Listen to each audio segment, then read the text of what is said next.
You could even say it's Zerg favored because they have the logo in the center of the map. Yeah, that's true. It's an inherently Zergy map. That is certainly true. In terms of actual balance, I wouldn't say it's an incredibly imbalanced map. It's just a very how do I say this? Very strange, very difficult to play on at times. Maybe what I should say is very abusive. Yeah, so we're gonna see in the bottom right hand corner, it is from Endurance Esports, the blue Protoss player looking to get the final win to make it onto the final series and keep his RSL championship run in line. Will he be able to do it? It is TeebuL from Endurance Esports. And in the bottom left, we have our other player down here who is also trying to keep their dreams alive. They have to win one more game to get into the winners finals, or the final match. Their name is Darling, and they play on Team Ascension.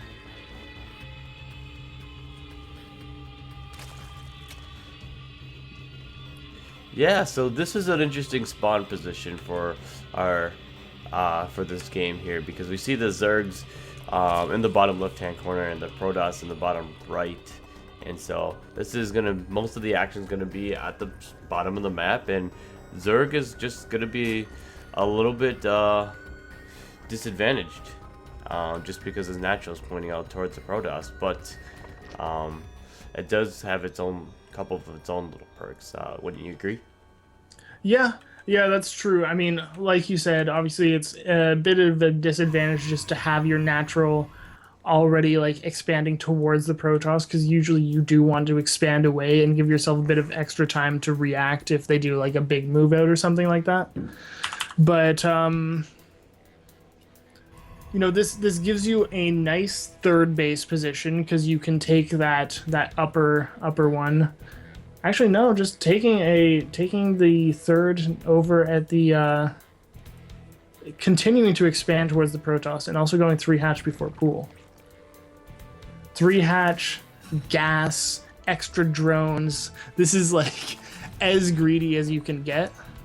Yeah, Darling definitely pointing out a different build from what we've seen beforehand. So all his builds have been pretty much the same up to this point. So Darling knows it's on the line, and he's putting that expansion closer to his opponent. Which, granted, he doesn't know his opponent's over in that direction when he placed it down. Well, I But think he had the Overlord scout because the oh yeah, Overlord look at gets there that. fairly quickly. Yeah, that's true. That's true. So I think this was a conscious decision, and I just don't quite understand it. But these are the professionals; they know what they're doing, and I'm sure that Darling has some sort of cool build designed for this. Yeah, but TeebuL throwing down that pylon. He has a forge already set up, and let's see if he's going to be able to put down those cannons. So he puts down one cannon on the north, and he's going to start going around, gets a second cannon right here. Actually, almost trapping in that drone, but now the Zealot's here. That's what things get complicated for our third player. So the Zealot's going to be able to ward away any of these drones that are going to be attacking. So another pylon goes down, or cannon rather. And the Zealot is going to go ahead and try to get some more damage done here. So Zergling's going to go down here quick, but the drones are going to continue. But the drones are just going to die to the Zealot, and the cannons do get up. So this third base will be under siege. Yeah, I'm a little surprised that Darling went to try and defend that because, when somebody cannon rushes you and you go 3 hatch before pool, it's like borderline impossible to stop. Like, obviously it is possible, but it's so difficult, and these Zealots are being quite effective. Take out enough of those lanes that there's just no chance that they will be able to attack these cannons. Yeah, and even the Broodling's trying to get in some damage, but be taken out pretty quickly. And we're going to see that Zergling's speed is going to be coming up here. No gas yet, so he's not going to go ahead and do that Bailing Bust, though I would suppose that TeebuL has learned his lesson. Yeah, TeebuL would have learned his lesson, chronoing out that sentry. And TeebuL actually had to kill his own cannon to get his probe out of there. So that's, not the greatest, but those cannons were, short on life anyway, since this, they serve their purpose. But Darling is going for the Baneling Nest.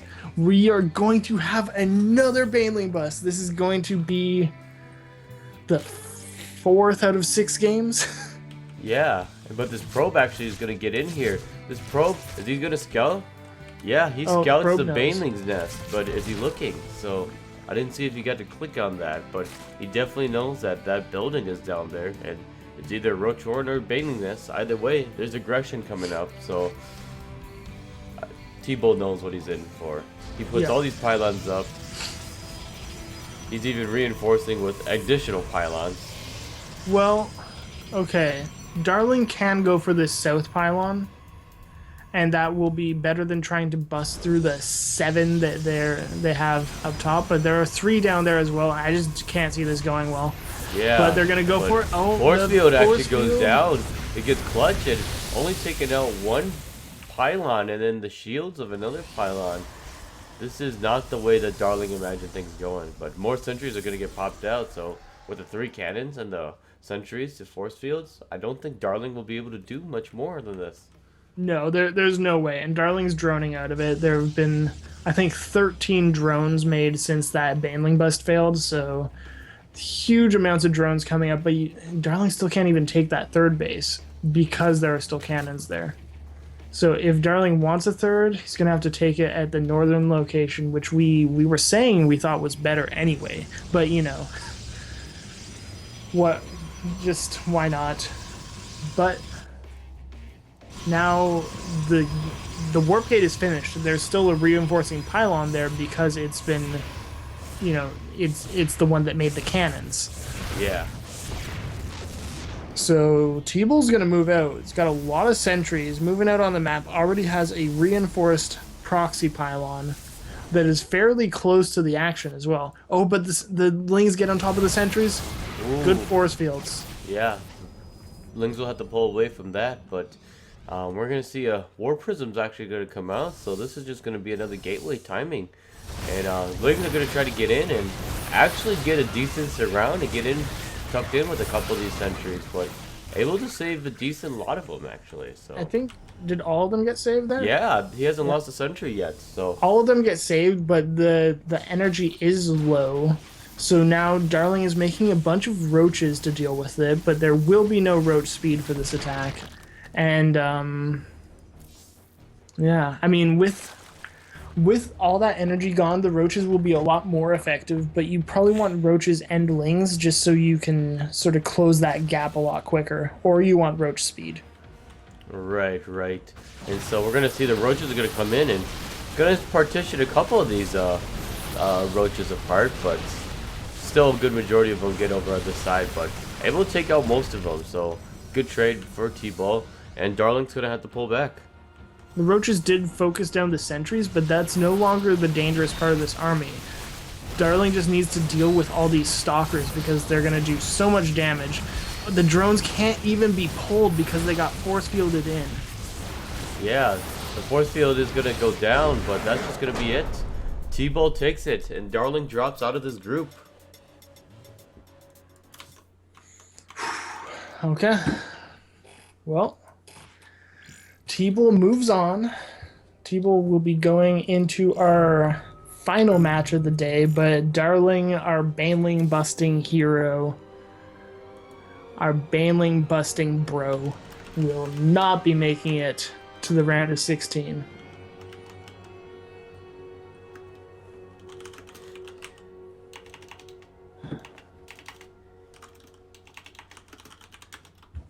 Yep. Our final match will be TeebuL versus EJK. We're going to have another PVT. And they're going to do those vetoes now. So what would you expect out of vetoes? Well, I think that...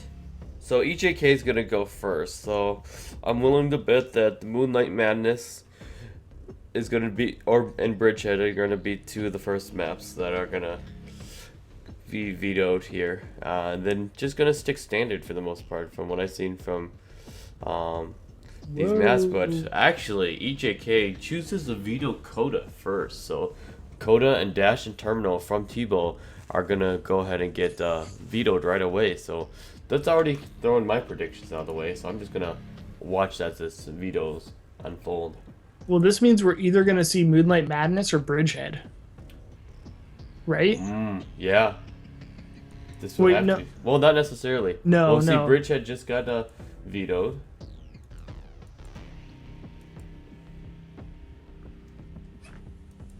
And then we're waiting for TeebuL with his next one. Moonlight Madness. So it's Cactus, Iron, and Terra. So the same three maps we've been seeing all night. Oh, it's interesting that people are preferring to play Terraform rather than Coda, because, you know, in terms of, you know, standardness, Coda would be your more typical map, and for the same reason, Iron Fortress. Like, we're seeing Iron Fortress quite a bit.